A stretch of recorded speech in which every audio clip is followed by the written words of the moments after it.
And who in South Florida didn't grow up singing the tune Miami Dolphins? Come on now. Like, I got to keep it real. We didn't have, the Jaguars were a team that wasn't around not until 95.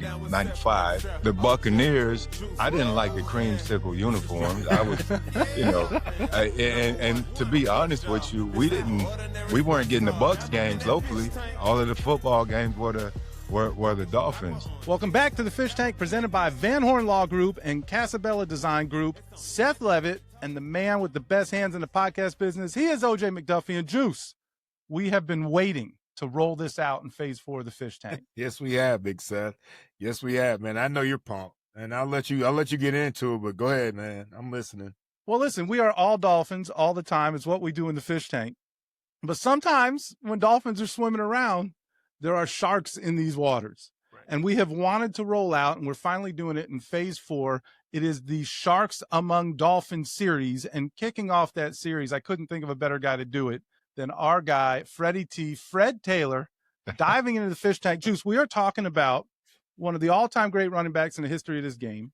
Yeah. We're talking about an absolute Jacksonville Jaguars legend. Yeah. We're going to get into that. Yeah. We're talking about now a podcasting pioneer with what he and Channing and Ryan Clark are doing on the Pivot. So there's a lot of things to talk to Fred Taylor about. Yeah, well, you know what? I know the biggest reason we really wanted Freddie T on was because there's been a run of Penn Staters on, Big Seth, and I knew you had to get a Gator on with you, man. I knew you. If you're gonna go there, I wasn't gonna go there, but Fred, it's been leveraged the wrong way. So, like, you were smart on your show because you got 2 Gators, and so you always have backup. Yeah. Well, first of all, welcome to the Fish Tank, man. We've been waiting a long time to make this happen. Welcome to the Fish Tank. Nah, it's an honor, man. Thank you guys for having me and even calling me a shark. I actually thought you was talking about my former agent, Drew Rosenhaus. I thought I was, Drew is the self-proclaimed shark, and he's a bit more mild these days, but he's certainly still far from, any sort of pushover fish. He still gets it done, and the shark amongst dolphins is crazy to think about. Yeah. And I'll let you guys kind of, talk to we'll let you know why we feel that way about you. We definitely will. But since Juice mentioned it, also a Florida Gator all-time great. Florida Gator, I like that. Florida Gator all-time great. Fred showed up. Yeah, it's all yours, man. Yeah, that's what we do. Greater Gator. But no, we Channing and I, we got some history, man. And when we had to break away from the other show, it's just coincidence that we ended up landing one of the best guys on television and what he does, man. People don't realize how great Ryan is at what he does, but he's a Tiger. And we recently submitted a friendly bet amongst each other because the Gators and the Tigers are, they're facing off. So just something friendly. We got to sing his school alma mater if the Gators lose and vice versa. But I don't even know our alma mater song, so our fight. So it's. Well, let's hope you don't have to learn. I got to sing one of them or something. But Channing's great to work with, man. So it's good to have him there. Well, we know that as well. He was one of our first guests, and we got so much material that we did 2 shows out of it. And we'll talk more about Channing in the Fish Tank as well, because we might have some legal conversations that we need to have in that as well. Oh, boy. So it is Sharks Among Dolphins. And here's the reason why. I can't start anywhere but here, all right? And I think back to your rookie season, okay, 98. Yeah. And Juice and I were both employed by the Miami Dolphins as well. And you're a rookie, and the Dolphins are 3-1. The Jags are 4-0. And it's Monday Night Football. We're heading up to Jacksonville. The crowd's electric. The hype that surrounds Monday Night Football, especially back in those days, is all there. Juice, we're fired up. Everybody was juiced up in the locker room, right? All of those things are going on. And then you guys win the toss. Lindo kicks it off. Start the first play from scrimmage, Juice, 23-yard line. We're just getting settled in, right? We're like the hairs are still standing up and all of this stuff. And the next thing I see is this blur flying by our sidelines. 4.29 speed moving 77 yards, Fred. They give you the ball in the first freaking play from scrimmage and you go 77 yards. Yeah. I know how I felt in that moment, and I'm going to tell you about my experience in that moment, but I want to know, what was your memory on that specific play? Well, all of the hype leading up to it is Monday night. It's different than the other games. when you first come in the league, they tell you, well, Sunday is different than anything you've seen. It's faster than preseason. It's faster than college. And then Monday night, they say the speed goes up another notch. You're under the lights. It's crazy, nationally televised, and even some places, out of the country. So I was like, that's cool, right? And I was just finding myself because earlier in the preseason, they considered me a bust down in Jacksonville. There was a few people kind of, well, we don't know about this guy, ninth pick, et cetera, et cetera. But when Stu went down, I was able to come in from the Baltimore game, which was the third game of the season, and sort of take over from there, and I didn't miss a beat. But that Monday night game, I was on the sideline stretching with my trainer and good friend, Joe Sheehan, who's the head guy in Cleveland now. And he goes, as he's stretching my hamstring, he goes, hey, why don't you just break this thing and come back so we can finish stretching? Thanks, Joe. I was like, all right, bet. He pulled me up. We ran out on the field after they kicked it off. And, throughout the week of practice, I had been telling myself, I know coach wants to run 39 balls on the first play. And because you have the opening script, 15-play opening script. And Boss was the first play on there. I was like, perfect. Because during my film study throughout the week, Zach, he's known for being aggressive. And I've seen a few plays and studied that he was going to overrun. And, not to put it all on Zach, but most defenses are going to come out the gate fast and sort of be undisciplined that very first play. He listens to every episode, Fred. Put it on his ass, and then they calm Zach. down. But we've talked about it. Give him the business. Zach and I, that's one of my greatest rivals, one of my best friends. I consider him a great friend because we don't talk often, but when we do, man, it's so much respect and love for Zach, man. And I'll give Zach my last shirt, bro. 100 honest to life. Just a great person. But in this particular instance, I felt that the defense was going to be aggressive. And it started with the leader, which is what he was. So I cut back. I said I was going to cut it back no matter what. I ended up cutting it back. I made the safety miss, and I was off to the races. And from there, I didn't believe I was going to get caught. I had never gotten caught in college, so I didn't believe I was going to get caught then. And luckily for me, T-Buck, who was a Blazer, Sam, all those guys. I'm trying to think of what's the safety name? Brock. I should know Brock's name. And I just hit my head on the goalpost. And then I ran straight back to the sideline and finished my stretching. Finish your stretch. Come on, man. Real truth. That's cold-blooded right there, man. But even as great as that was, this is how great Zach was. And to get back to Zach, man, and I got to give him his props. Even the entire defense. I had Seth, it was actually a 78-yarder. But I finished the game that day with 12 carries for 89 yards in the AC sprain because Zach tackled me, dumped me on my left shoulder, and I went out for the rest of the game, somewhere in the third quarter or something like that, maybe second. But the next 11 carries, they buckled down and only averaged 1 yard per. Wow. So that's how defense goes. That's the running game. That's defense. And that's, a testament to them because they buckled down. We ended up winning the game, but it wasn't as great of a day for me, but that run was spectacular. Well, first of all, it tells me you should not have finished your stretch, right? Because it sounds like you were good after that first one. That you got that done, and I think we talked about this last time we saw each other. But for me, I was a young PR guy on the staff at that point. So the third PR guy, I was down on the field. Leslie Visser was the sideline reporter, Monday Night Football at that time. Yep. And so I'm standing down there with Leslie. We're on the opposite 20, Dolphin sideline, but opposite 20. And, so we got a great vantage point. And I see you cut back. And next thing you know, Juice, like I said, not only was it a blur, but it sounded like a stampede of horses just running by. I had never heard anything like that, how quickly and fast it was. And I saw Buck, and then obviously Sam was trying his damnedest too to get you. But it sounded different. When you got a 226-pound guy running 4.29, it has a different sound, Juice.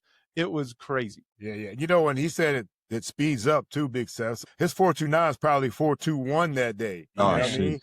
So it was like even a more noise and a bigger blur than normal. Nobody's chasing you when they got the stopwatch, right? You don't have the right. But then it's, you know, you have your family, you have your friends, you have your college teammates who are from Miami. It's so much that went into play that game. They were 3-1, we were 4-0. It was an in-state rival, or an in-state battle, not necessarily a rival, because we don't play each other that often, most times in the preseason. But it was just one of those games that you say, hey, I got to take advantage of the opportunity. And luckily for us as a unit, and for myself, you know, as an individual, the years have treated me okay versus the fans in my family. They talk trash to this day. It's like, I hate you for that game. And I meet so many great people I like that. in Miami. I like that Taylor say they still get at me, man. I hate you for that game. But you know, in all football love, not real hate, right? But No, you know, the fandom type That's why hate. We're here. But, absolutely, right. You know, Big Seth, I remember that game all too well, man. For me, man, it was like it was a tough one for me because we did feel pretty good about ourselves. You know, and honestly, back then we didn't know how good Jacksonville was because we were the team in Florida. So it was like, you know, they're 4-0. Okay, we're going up there. We're Miami Dolphins. We've run this state for a while. Let's see what happens here, you know. And but it was tough, man. It was like, I remember that game. They jumped out to a 14-point lead on us. You know, we fought back and scored 21 unanswered before we really started, you know, falling apart in the fourth, you know. Keenan McCardle, fellow wideout, man. Yeah. Man, oh, man. Hey, Matt. Scores to close the game out. Brackens was a damn handful. Yep. And then, of course, you know, Tony Baselli, he gave JT all he could handle. He really did. You know, all he could handle from Tony. And then Fred, Seth mentioned it, but, you know, you were just a rookie that night. Yeah. Monday Night Football. And I remember my rookie year with the Dolphins and how nervous I was and how I grew up watching Monday Night Football. And, you know, I mean, I just want to go out there. And, you know, Keith Jackson told me, like, OJ, look, there's 4 trucks out there. I said, what does that mean? He says, that means that the whole world is watching.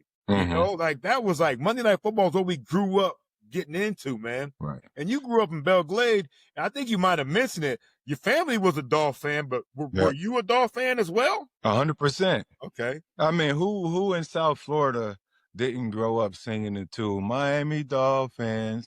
Come on now. Like, I got to keep it real. We didn't have, you know, the Jaguars were a team that wasn't around, not until 95. The Buccaneers, I didn't like the creamsicle uniforms. I was, you know, and to be honest with you, we didn't, for the early parts of my life, we had to plug into my neighbor's cable at some point. Yeah, right. Otherwise, we had to use the antenna ears to get local television, and we weren't getting the Bucs games locally. All of the football games were the Dolphins.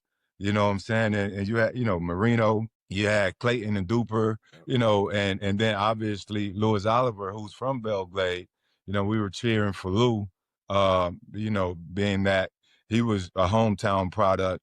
So, you know, so the Dolphins were one of my early teams, along with whenever I got a chance to catch the Chicago Bears, because just fell in love with Sweetness. Walter Payton is kind of who introduced me to my love for football and the running back position. I wanted to be like Sweetness, and then I started seeing other running backs. I was like, that's what I want to play. So it was between linebacker and running back. I also was recruited by the U. I don't know if a lot of people know that, but one of my first letters my sophomore year came from University of Miami, but they were talking about linebacker. Even with a rich tradition of linebackers that have went through there, I didn't want to play linebacker, although that's what I was playing at the time, because we had Gilbert Grantland in the backfield, and he was a senior, so he was leaving, and I knew next year I would get my shot. So I didn't even look at UM, because I didn't want everybody from my hometown following me to Miami. So I was smart enough, even young enough at the time, to know, nah, I don't want to be that close to home. And I didn't want to be too far. So that's how eventually UF came into the picture. But yeah. So let's go back to that game. I'm not done with you about that game. All I heard, Juice, and real quick, Steve Spurrier was not recruiting him to be a linebacker. I can tell you that. I know that's right. The old ball coach saw a running back. So I'm sorry. Go ahead. Yeah, but how? You know, I mean, talk about growing up being a Dolphin, man. I grew up being a Cleveland Browns fan. I love when I had a chance to play against them dudes and put it on them, man. You felt the same way? 100%. 100%. Yeah, I mean, I wanted to match up against the best of the best, you know, and then when you talk about the Dolphins, obviously everybody in there on planet Earth knew Zach Thomas. You know, I watched Jason Taylor, you know, and those were the leaders of that defense. So, you know, as good of a defense as they had, you take those two guys are Hall of Famers from that defense. So even back then, you knew they were special. You knew they were great. They're forever going to be immortalized in Canton. So when you have those type of opportunities, the best pull out the best in you. And that's just how I always approach the game. You know, you mentioned Cleveland and let's say Cincinnati, for example. They were in the AFC Central back in the day before the realignment. I knew those games automatic 100-yard games. You know, we were in the same division. That was twice a year. That was about 400 yards, close to 500 yards. That I can almost guarantee, respectfully. But when you play teams like the Dolphins, even though, you know, I had success, you didn't know. Like, you had to bring your hard hat and your entire toolkit in order to go to work. And they just brought out the best in you. So when that opportunity presented itself, you wanted to make sure you left a lasting impression. And that Monday night, that was stamped. But I didn't know it was going to get better the next year. Whoa. We'll leave that alone right now, Fred. You know, I'm in media, right? I'm in media, so I got to. You're in our playbook right now, Fred. You're in our playbook. Right. Little segue, but I'll let you guys toss it up there. I'll come and dunk it. No, yeah, you definitely gonna dunk it like windmill dunk or something nasty like. Well, so you just alluded to it, and you didn't know because we weren't on the schedule, you know, heading into the '99 season. In fact, we weren't supposed to see your ass for another 5 years. Right. I wish that were the case, Big Seth. It was different. Me too. Imagine how history would have been different. But unfortunately, it didn't take long, as you indicated. We ended up. You know, the Dolphins ended up meeting up with the Jags again, literally the following year. So it was crazy. I went back and looked, Juice. We kind of stumbled into the playoffs. We lost 6 of our last 8. Danny had that injury that, you know, he was kind of working through. And we go out to Seattle and shut down the Kingdome. Like, they literally, I don't know if you know this, blew it Fred, up right afterwards. They literally blew up the Kingdome. Wow. After that game. So Dan Marino blew up the Kingdome essentially with a come from behind victory in the wild card round, and we earn a trip back to Jacksonville. Wow. And look, man, I think the world of you, Fred. We've known each other a long time, but after that experience, I don't think I ever wanted to see you again for a little while, right? Until you hung up the cleats. And so we're going to get to that. We're going to get to the worst fucking loss in the history of, you know, it's Dan Marino and Jimmy Johnson. You retired Dan Marino and Jimmy Johnson after that game. We'll just leave it at that. But I want to share a little side story with you and hear what was happening in the Jacksonville side of the fence. Because, and Juice is not a Jimmy Johnson fan. It's well established on this podcast, but he was a great, when you talk about a guy who could give a great speech on a Friday after practice or a pregame speech, whatever it was, at least for me, maybe Juice was tired of hearing his shit or just wasn't listening to any of it or didn't want to hear any of it. Not him. But so it was Thursday because it was a Saturday game. So Thursday after practice, he calls everybody up and we're standing out there and he's like, you watch the film. We watched the film. We know who we have in this locker room. And he gave this hype speech. I thought we were going to beat the shit out of you guys. I'm just a PR guy and I was ready to run through a wall. Like, I was like, oh, damn, I didn't watch the film, but he clearly saw something. And then that happened. What did you guys see on film? Because clearly there was a different film being watched in South Florida. Yeah, no, we didn't see what Jimmy saw. And, you know, it's unfortunate that he and Dan, because I see Dan and he teased me when we cross paths. They have a drink together or something, and old Danny's like, man, I hate you.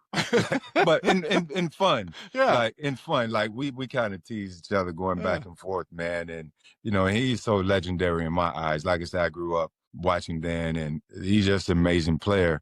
It's a terrible association for them because it shouldn't be that way. It's unfair, right? Yeah. But I get it. I get it. You know, I have one of those Dan stories where you said they blew up the stadium in Seattle. I broke the all-time record against the Steelers in Three Rivers. And at the end of that year, they imploded that stadium. So the record can never be, ever be broken. Wait a minute, that scene in Batman where the stadium falls apart, you did that shit? 234, the most ever. And that's Franco Harris, Jim Brown. That's the most. So I will go to my grave smiling because I know what the steel curtain defense was all about.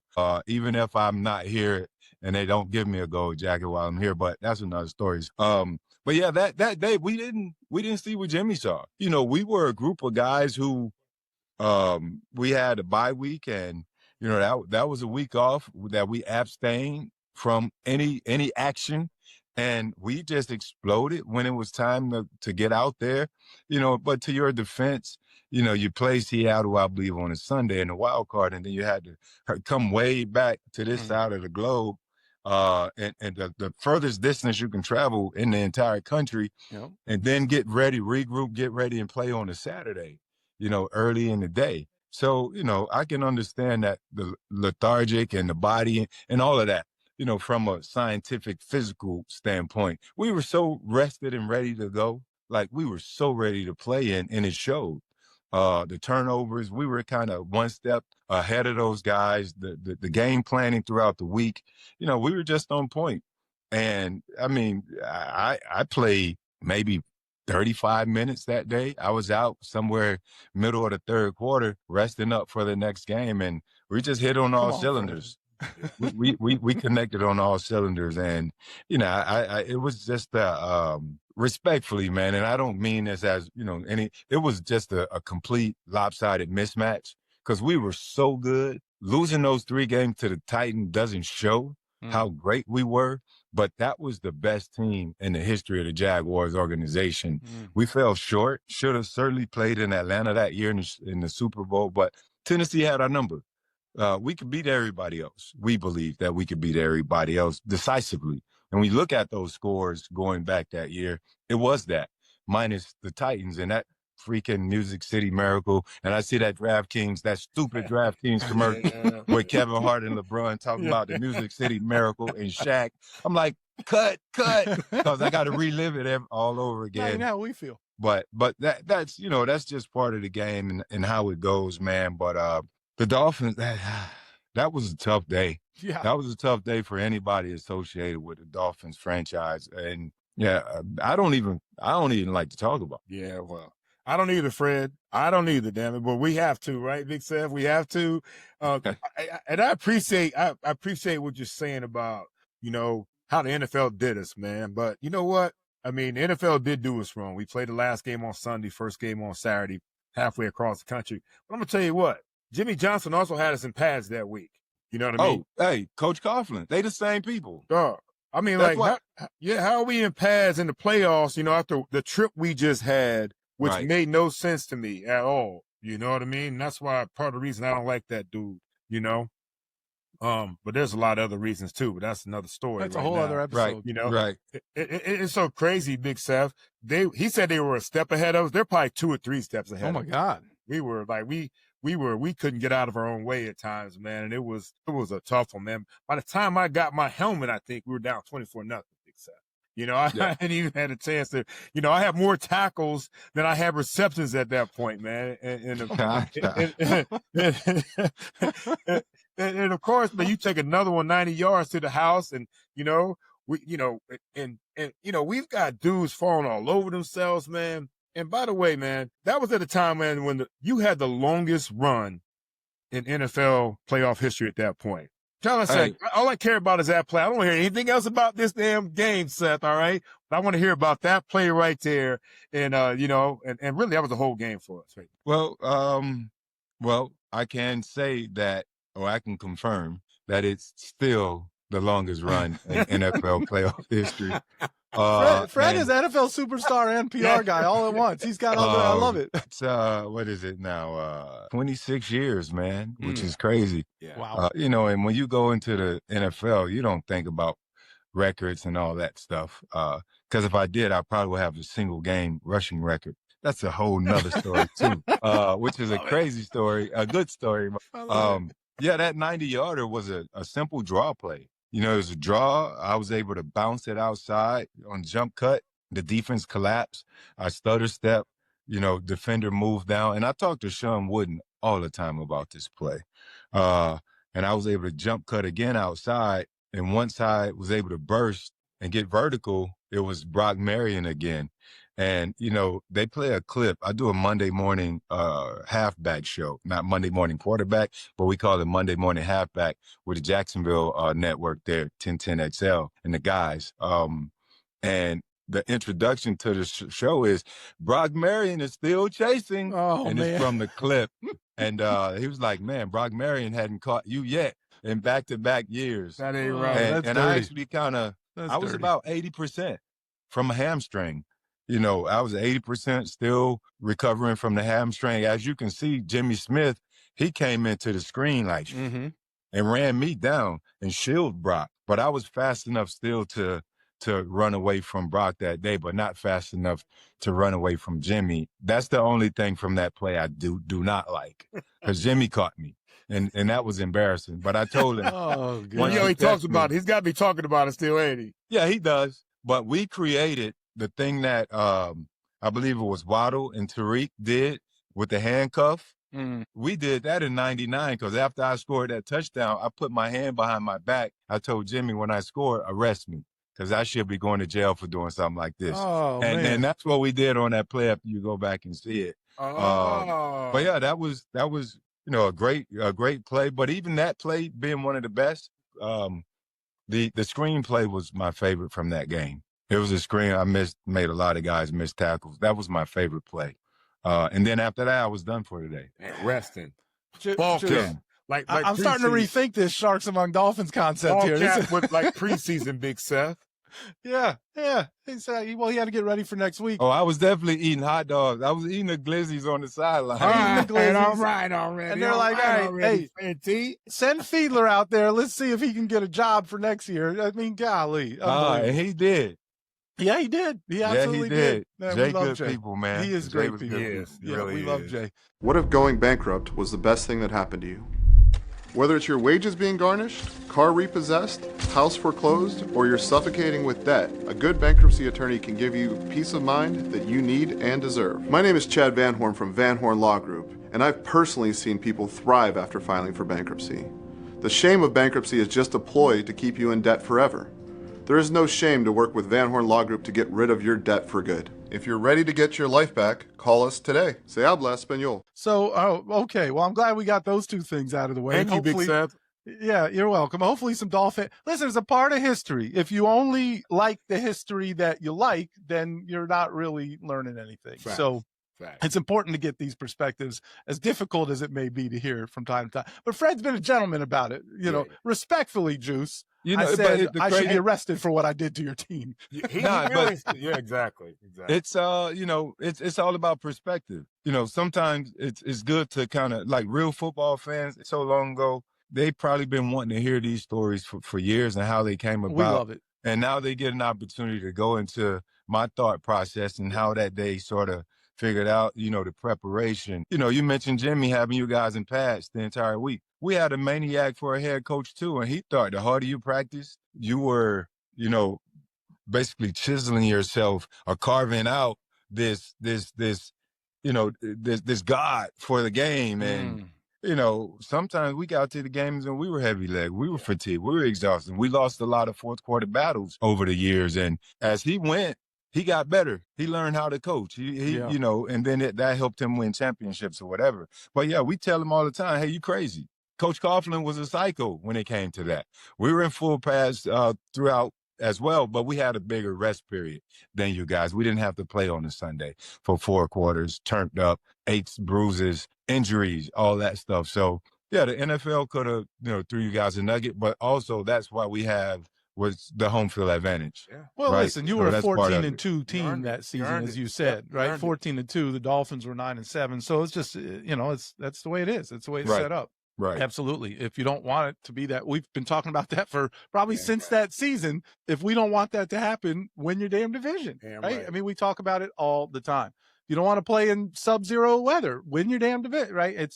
That's what it is. So recently, all of us were together, and, you'd mentioned Zach. He was there as well. We were at the celebration of life for Channing's father, Randy Crowder. And, it was cool to hear you earlier in the show talk about the respect that you and Zach have for each other.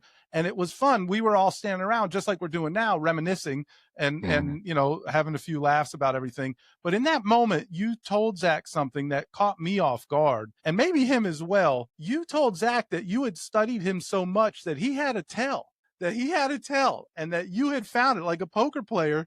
You had actually found Zach Thomas's tell. Are you willing to share that with us here and then talk about how you figured that out? Yeah, it's just you know, film study, man. And Zach was one of those guys that was always fiery. And, you know, he get those feet kind of going like that and start approaching the line of scrimmage.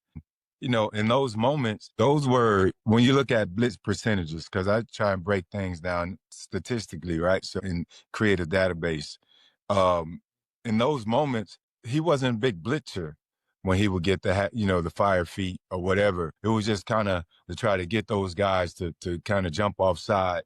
And it was the moments when he was still, when his hands were on his knees and he was just kind of still relaxed. For me, that was about 90 to 100% blitz. You know, it wasn't when he was faking like he was going to come. It was when he was just there, you know, kind of like trying to be not seen, you know, and catch you off guard or by surprise. Those were the moments he was coming. And I actually shared that with Zach after a regular season game years ago. It was probably like the third time we matched up. So it was after the playoff game, but just another regular season game. And I shared that with him because we had kind of developed this peaceful rivalry, competitive thing.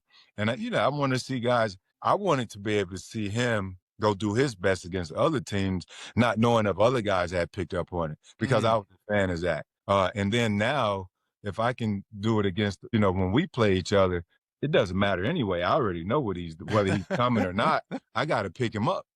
Right. But I knew when he was coming, so I would cheat up a little bit or whatever, and then I'll just kind of brace and be prepared for the contact. And then the best man had to win at that moment. So, yeah, man, you get paid to watch film, right. You know, and that's what we do. The fans don't always know. How do you find all these little details? But it's so many details out there. I know when teams are going to run. Like defensive linemen know when the offense is going to run. They look at your knuckles. Yep. If these guys' knuckles are bleeding or looking like blood is flowing through the knuckle there, it's a run because it's more pressure on the ground. If it's more like this and you don't see like that redness in there, it's a pass because they're a little lighter and they're in the get ready to do a pass set. So you got to look at the tendencies to give yourself an opportunity to be successful. Man, so good. And who would respect that more than Zach, right? I mean, who watched more film, Juice, in Dolphins history? You know, that right. Zach, so he loved the chess match. I'm sure he absolutely loved it. So good. So, well, we watched our own film in preparing for this podcast. That's where we grind the tape, so to speak, and went back to your 98 draft class. And a few things stood out to me, Fred. Yeah. The first thing is that you were actually the second running back taken that year. And I just want to look, we're Gators. You and I are Gators. But, of course, Juice is I'll just get out in front of it. There was a Nittany Lion taken first. It was Curtis Enos. He was the fifth running back. He was fifth overall, right? You were taken ninth overall, but he was the first running back taken. And Juice, they made a mistake with Penn State. They did. Obviously they did, you know. I just want to get it out there. Curtis was a great college running back, man. But, you know, it's all about, can you be great in college like Fred T was and be great in the league, man? So it's part of it, bro. You see a lot of great players in college, man. And you just, you know, all we did was run the rock at Penn State.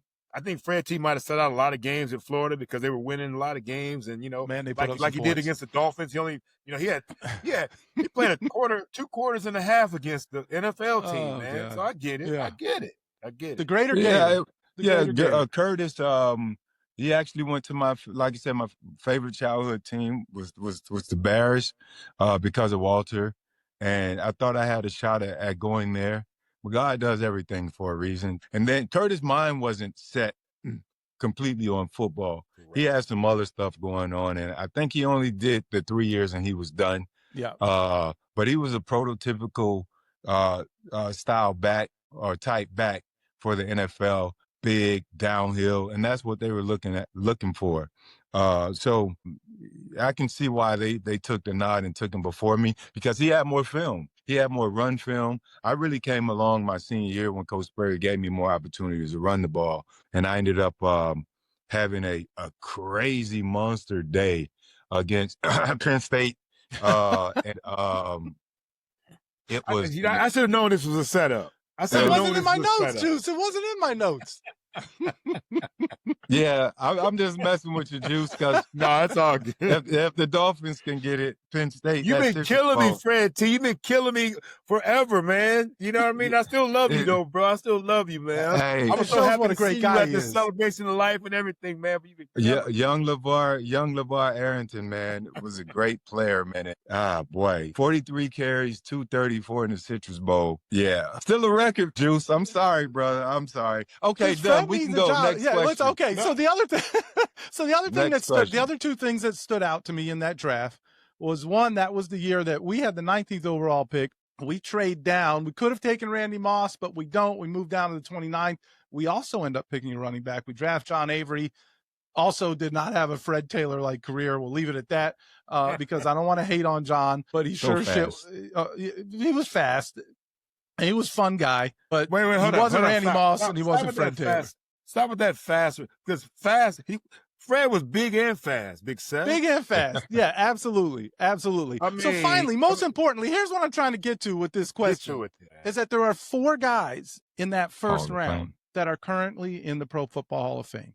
You've got Peyton Manning, who was drafted 1st overall, Charles Woodson 4th overall, Randy Moss, who I think was 20th or what have you, and then Alan Faneca actually taken in that as well. Now, Fred, you have been a Hall of Fame finalist each of the past 2 seasons. It's very deserving. That in and of itself, a lot of guys never get into that room. They never get into that room to even be a part of the conversation. You've been there the last 2 seasons, and I hope that your time comes. What would it mean to you to finally get to join those other members of your draft class and the rest of the all-time NFL greats? You know, I'd be crazy to say it wouldn't mean the world, right? I mean, obviously it's not in my control. So from that particular vantage point, you know, I let it, you know, God's in control. So I don't try and let it dictate my emotions or my feelings or my responses. You know, when I hear some people say I'm not a Hall of Famer versus when I hear majority of my peers say I am a Hall of Famer. And it means so much to hear that from the guys I played against. You know, you if you ask JT, if you ask Zach, if you ask Derrick Brooks, if you ask Warren Sapp, if you ask John Lynch, if you ask Ray Lewis, you know, all the guys that are in the Hall of Fame that I played against, they would say, man, I couldn't sleep the night before the game where I knew I had to prepare. Like those type of comments make me feel great. So again, I can go to my grave knowing that I'm respected and accepted as a Hall of Famer by my peers. Now, on the other side, you know, it's more for the celebration with my friends and family that I would like to partake in, and the fans of Jacksonville who I believe deserve it because they were able to witness it. And they believe that I am a Hall of Famer, whether it's being a fan of the sport or having a biased opinion or what have you. I do believe that I belong in Canton in some capacity. I do know that I wasn't a first ballot Hall of Famer, but I do believe that from a skill set and from a production standpoint, I should get the nod. But either case, the class of 98, I believe, was the best draft class in the history of the NFL. I tell people to go argue with somebody else or go debate somebody else. And whenever they call my number, that would be 5 from one class. And then that'll kind of strengthen that argument. So, yeah, man, I feel good about the chances. I try not to lose sleep over it because I'm not in control of it. Right. You know, I'm thankful for the consideration to have been finalists the past couple years. Just got to dig a little deeper in hopes that they'll call that number someday. You know, Fred, man, I mean, you got my vote. You definitely got Big Seth's vote. And the number of guys you listed that are up in the hall that would give you their vote, that speaks volumes already, man. Yeah. I mean, you know, and I know a lot of times it takes time. You know, they got certain things that happen every year. You got these first ballot guys and stuff like that, man. But all I want to know is this: are you inviting me and Big Seth to Canton when you go in? Because we need to get that. We need to be at the Fred T party for this. Listen, if you guys are willing to accept it, and well, whether you accept it or not, I will send one for sure. Yeah. 100%. All right. 100%. And, Count on it. I'll probably just get the I'm going to call the Dolphins PR now. What is it? Amy? And Ann. and Nolan. Sorry, Ann. Now I reach out to Ann or whomever, somebody in the team ops, and see if I can collect a database of Dolphin fans from 98 to now. And then I'll send all of the Dolphin fans an invite as well. Look at that. Wait a minute. Look at It sounds like that. he's trolling us now. Wait a minute. Hold up. Now it sounds like he's trolling us. Because you guys, Wait, we helped you get there? You guys deserve to witness. That's messed up. Hey, tell them now, actually, I'll just send them some Pivot Performance Energy. There So we now, go. yeah. But no, I'm just trolling and messing around, man. But you guys for sure. You guys for Cool. sure, man. Certainly respect. Have always had respect and admiration, for you guys, man. OJ, what you did in your career. Seth, what you've done in the community here with Thank JT you. and Jason's foundation, and the amount of lives that you've touched and, people that you've given hope to. OJ, you still here in the community and always been a present positively. That goes a long way. So, yeah, man, I would love for you guys, when, God makes it possible. Certainly, man, let's go up to Canton, Ohio and have a good time, man. That's what it's all about. That would be awesome. Yeah, that would be awesome. All right. We're moving on from football because it was way too much like, Dolphin, not hatred, but Dolphin, like, we're gonna put you, we're gonna get you a bus. You gotta be ready. We're gonna get him a bus. That's for sure. Moving on from football or actually pivoting, but you like that, huh? Right? Yep. You caught his attention. You see his eyes got real big. Be the appropriate word here. We talked a little bit about Channing and Ryan Clark, and what you guys have built has been something absolutely incredible with the pivot, man. I mean, Seth and I are huge fans of what you guys are doing, and I mean, your guest list is ridiculous. It's off the charts, man. But the chemistry of you three, that's even more impressive, man. And the overall storytelling that comes out of these conversations you guys foster is really, really special. Did you ever see the pivot becoming as big as it has, and where do you go from here? What's the next level for the pivot? I see your drinks and all this stuff like that. What else you guys got going on with the pivot? I think just going back to how we all started. First things first, we said after the other show when we had to pivot from that previous podcast, we decided that we were going to button the business up first before we did anything. And that just takes away a whole lot of unnecessary drama and unwarranted drama. When the business and the paperwork speaks for itself, you can focus on the main thing, and that's just creating great content for the people on the other side of the screens, whether it be video or audio. And, Ryan, from the onset, what he said was, look, let's just double down and focus solely on the content, creating great content that can be there. It can be evergreen. It can be everlasting, and it can stick. The shock, awe concepts that a lot of people have out there that might go viral for a moment, that doesn't last. You can go viral and get a quick hit, but where's the substance? So we try to focus on impact, over influence, because influence you can go either way. Our message is always of impact. Now we might have a moment of virality where we are, I don't even know if that's a word, fact check it. It works. But we have viral moments with, CC. CC is gonna, be unfiltered because that's who he is. Yeah. And even in those moments, there are some learning and some messages from those. But we always just try to double down on the positivity, purpose, impact, value of our content. And that carries itself. And our chemistry, man, I try to pull everybody back. Channing goes here, RC is here, and I'm the one just kind of try and pull everybody back. So we all serve a purpose. We all know that our chemistry depends on us just being ourselves. Ryan is going to be Ryan, the driver. The brains are great at what he does. Channing is going to be, someone who, again, unfiltered, unapologetic. And people love that. And me, I try to be the thinker.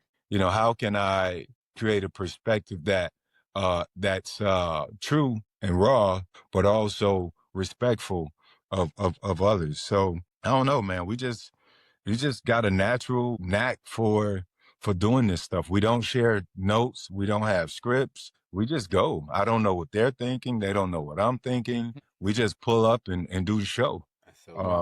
We all do our research. We all take it serious. And we just, that's just what you get. It's and working, man. Pivot. So that and really just learning our brand, developing our brand awareness. OJ, you mentioned the energy drink that we created. We created that with intent and purpose, because our show is of transparency, and being very transparent and authentic and really giving back. So even with the energy drink, from the ingredients to everything that's in there that comes with it, it's all transparency. What we have in there is what's in there, and it's really good. Like it's really good. And I'm not like just. I can shoot you my address. Do that, please. I'll send it over. I'll send it over to the team, and they'll send you over some product variety pack that you see back there. Or if you want to support, it's pivotenergydrink.com. That's where I'll go. I'm on. No, I got you. I got you. No, from us to you, I'm surely gonna make that happen. So shoot me a text, Seth. You guys, I'll send over some product. Appreciate and that. let me know what you think. 100%. Let me know what you think. Appreciate that. Awesome. This has been great. We're going to get you out of here, Fred. I know you got to run. We got to get him out of here, Big Seth. But it doesn't take him 2 minutes, though, Seth. It doesn't. So we end every episode I'm headed over to look at some bedroom sets right now. So I'm headed over to, some people might see me at Rooms to Go, or what's the other spot right over here in Pembroke City Furnitures, all those places. I got to get the kids some bedroom sets, so my wife, she's waiting on me. Well, we want to keep the missus happy and the kids happy, so we're going to wrap this thing up. We end every episode the same way, Fred. It's our fish tank 2-minute drill. And as Juice just said, you don't always need 2 minutes to end something, so you might be able to hit this thing right out of the park. We'll throw a few fast-paced questions at you, and you'll be done. So, all Juice, right. 2 minutes are on the clock. You're up, Juice. All right, Fred. All right, now, in the Hard Rock Bets commercial, I saw Ray Lewis get in. Ed Reed got in. Now, I want to know if you, Eds, and Jeremy Shockey got in as well. Of course we got in. Those guys are legends. Kevin got in. We definitely got in. Kevin got in. Of course you got in. Too good. All right. Before there was ever a pivot in the glimmer of Channing Crowder's eye, the first ever podcast appearance he made was on what show? I cannot tell you the name of that show. Well, we can. It's the Fish Tank, damn it. Heavy right here, baby. That's what he started. I didn't know. We started Channing Crowder in the podcast business, so every time I see him or Johnny Williams, I'm like, look, we need to discuss there's got to be some residuals falling off this pivot money. Hey. No, thank you guys for enlightening me on that. Now I got a little trivia. I appreciate it. Absolutely. All right. Absolutely. All right. We know you had your way with us, the Dolphins, quite a few times, but who was the toughest Dolphin you ever faced? Zach. I told you, he gave me an AC sprain, and that was the reason after that one big run, I averaged 1 yard per carry on the next 11 carries, on next 10 carries. It wasn't a great day. It was a great run, but not a great day. Price to pay for that 80-yard run. Final question in the 2-minute drill. We are Dolphins fans, but we certainly know enough about the Jacksonville Jaguars. Tell us, Fred Taylor, who is the greatest Jacksonville Jaguar of all time? Tony Baselli. Ooh, I did not expect that. Tony made my job easier, and I thought we worked great together. I'm gonna take 1B. Right. I'm gonna take 1B real quick. But Tony, he's the greatest. Obviously, he's the first Hall of Famer in the history of the franchise, and that's my big guy, man. I love him to death. He and his wife Angie, really close friends of mine. Yeah, man. So I got to get a nod to both. But I'm a tight second, and I'll pull up and say that. Real tight. That is the 2-minute drill. He is Fred Taylor, the first ever Shark Among Dolphins. You crushed it, man. You crushed it. You did, man. It's a fish fry. Yeah. Come on, Fred. You didn't have to go there. We got to stop, man, because we got to stop. It's y'all fault. It's y'all fault. I want to say thanks for diving in, Fred, but I don't know if I want to say that, big son. Hey, y'all diving in to catch dolphins. See, look, we got a lot. We can keep going, but now let's stop it. Yeah. Go get your furniture, man. It's crazy. All right. That's a wrap. Thanks for diving in, appreciate Fred. you guys, man. Thank you for having me. All right. I'm up in that fish tank. Who that? Sitting down with Seth Levit, OJ, Juice Man, ooh, and this is strictly for them true fans, dog fans. Number one, of course, y'all. This ain't no ordinary sports talk. Never been that fish tank. Go get your aqua orange. Yeah, it's time to dive up in that fish tank.